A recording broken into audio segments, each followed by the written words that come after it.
भूपेंद्र गुप्ता जी के पास चलते हैं, भूपेंद्र जी के पास इसका उत्तर जरूर होगा। तो भूपेंद्र जी आप ही बताइए, जिस शिवराज सिंह सरकार को अपदस्थ करने के लिए आप प्रयत्नशील हैं, उस सरकार का विस्तार होने जा रहा है। यह विस्तार आपको कितना लाचार बना देगा भूपेंद्र?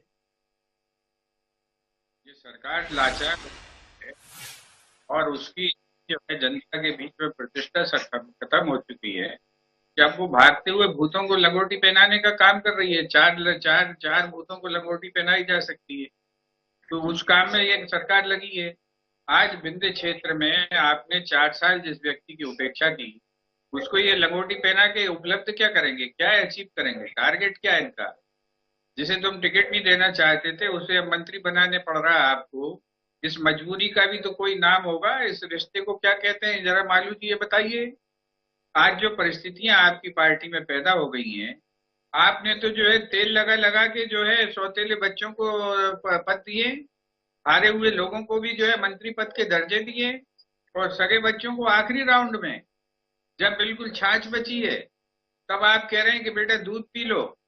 ये जो आप काम कर रहे हैं, ये आपकी हताशा का परिणाम है। आपकी पार्टी को ये पता चल गया है कि आपकी जो है दुकान बंद हो गई, माल बचा नहीं बेचने के लिए, और इसलिए अब आपको जो है लोगों को साधने के लिए कोशिश करनी पड़ रही। मालू जी खुद बेचारे जो है इसी बात का शिकार है। मालू जी जैसे भले आदमी को कुछ नहीं मिला इस दुकान पे, पर इन्हें जो है सेल्समैन बना के रोज शाम को भेज देते हैं। तो ये भाई साहब जो है इसकी असलियत की बात अब सब जनता के सामने आ चुकी है। जिन नामों को आप लेकर आए वो भाई, मालू जी की दुकान पे माल नहीं बचा, चलो ठीक है, पर आपकी तो दुकान ही नहीं बची मालू जी के चक्कर में, तो चिंता तो उसकी करनी पड़ेगी। और आगे भी दुकान रहेगी कि नहीं रहेगी इसका सवाल है।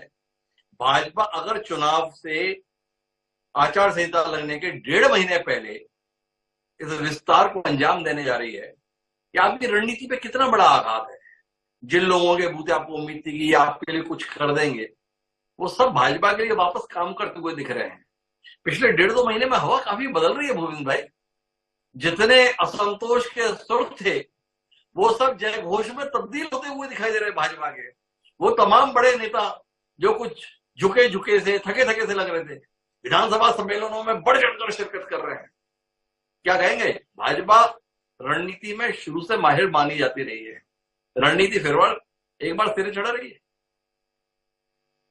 देखिए सर, जिस तरह से मध्य प्रदेश में काम हो रहा है, वो काम संविधान की धज्जियां उड़ा के जिस तरह से काम हो रहा है, आप बताएं कि बाहर के दूसरे प्रदेशों के विधायक आकर क्या प्रशासन की किसी प्रदेश में बैठक लेते हैं? मध्य प्रदेश में ये हो रहा है।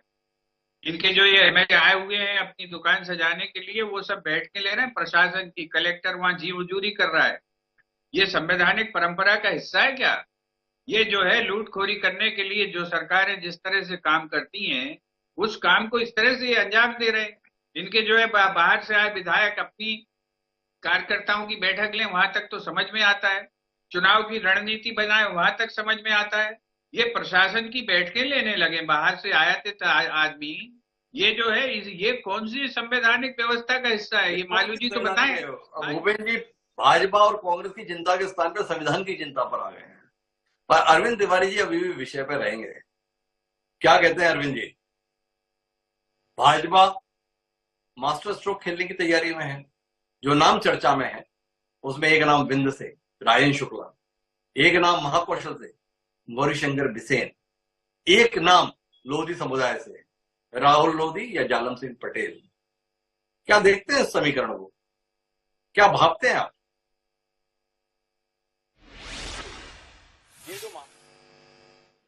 ये विशुद्ध चुनावी जमावट का मामला है। देखिए, आप 4, 4.5 साल, 4.25 साल राजेंद्र शुक्ला मंत्रिमंडल से बाहर रहे, लेकिन अब चूंकि विंध्य से जो खबरें आ रही है वो भारतीय जनता पार्टी को लेकर अच्छी खबरें नहीं है। तो विंध्य में संतुलन साधने के लिए राजेंद्र शुक्ला को मौका देने की बात आ रही। 1.5 महीना बचा है लगभग, मतलब अपन ये माने आचार संहिता लागू होने को, चुनाव को बहुत मतलब 3 महीने मान ले।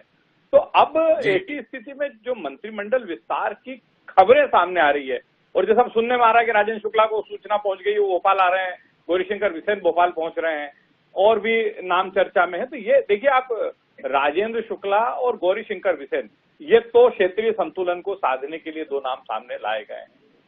और विशुद्ध मतलब जो फीडबैक मुझे लगता है कि जो अभी तक अरविंद जी, मैं आपसे तो समझना चाहूंगा, चुनावी जमावट है, पर क्या इसको आप इस रूप में देखेंगे कि भाजपा जमीनी हकीकत के अनुरूप कदम उठाने में संकोच नहीं कर रही है, उसे आलोचना की परवाह नहीं है, लोग क्या कहेंगे इसकी परवाह नहीं है, किससे उसे चुनावी लाभ हो सकता है वो कदम उठा लिया जाए, इसके संदर्भ में वो फैसले ले रही है। जो चुनाव बुरी तरीके से हारे उनके फैसले फिर से लड़ाने में उसे संकोच नहीं।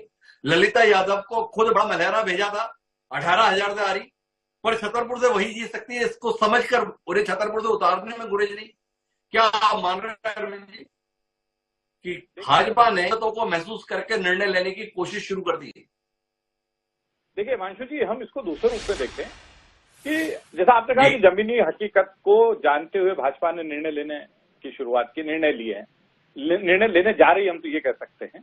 तो अब आप देखिए, इसका मतलब अगर आज राजेंद्र शुक्ला को मंत्रिमंडल में लाने की स्थिति बन रही है, या राजेंद्र शुक्ला को मंत्रिमंडल में लाने के लिए भारतीय जनता पार्टी को मजबूर होना पड़ रहा है, या गौरीशंकर बिसेन को मंत्रिमंडल में लाने के लिए मजबूर होना पड़ रहा है, या लोधी समीकरण के चलते जो नाम चल रहे हैं कि राहुल लोधी या जालम सिंह पटेल आ जाएंगे। मतलब कल रात को तो आश्चर्य लग रहा था कि प्रीतम लोधी का भी नाम था कि प्रीतम लोधी को भी मंत्री बनाया जा सकता है।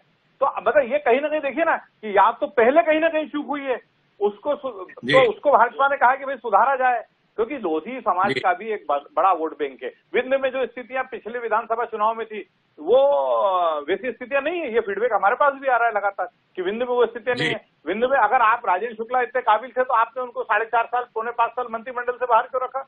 डॉक्टर गौरीशंकर बिसेन इतने वरिष्ठ नेता थे तो फिर क्यों अनदेखा किया? लेकिन वहां जो समीकरण सामने आ रहे हैं उसके चलते अब लग रहा पार्टी को कि कहीं ना कहीं इन समीकरणों को साधने के लिए हम इन्हें अब आपने अभी कहा कि टिकट की बात आपने कही कि कई लोग ऐसे हैं जो चुनाव हारे, ललिता यादव का आपने उल्लेख किया, और भी कई लोग हैं उनको पार्टी ने मतलब आप तो देखिए ना कि मालवा निमाड़ में महेश्वर सीट पे राजकुमार मेव ने पिछली बार पार्टी का टिकट नहीं मिलने पर बागी होकर चुनाव लड़ा। राजकुमार मेव के कारण भारतीय जनता पार्टी का उम्मीदवार तीसरे नंबर पे चला गया वहां पे, लेकिन राजकुमार मेव को पार्टी टिकट दे रही है। तो ये इंदौर में राजेश सोनकर इंदौर जिला भारतीय जनता पार्टी के अध्यक्ष हैं और उनको पार्टी सोनकच ले जा रही है, और उसका नतीजा है कि आज सोनकच के लोगों ने भोपाल में नरेंद्र सिंह तोमर की गाड़ी को रोक लिया। कार्यालय मंत्री जो है राघवेंद्र शर्मा, उनके साथ झूमा झटकी हो गई। मतलब देखिए आप, जो भारतीय जनता पार्टी का टिकट देने का जो भी पैमाना रहा हो, लेकिन वो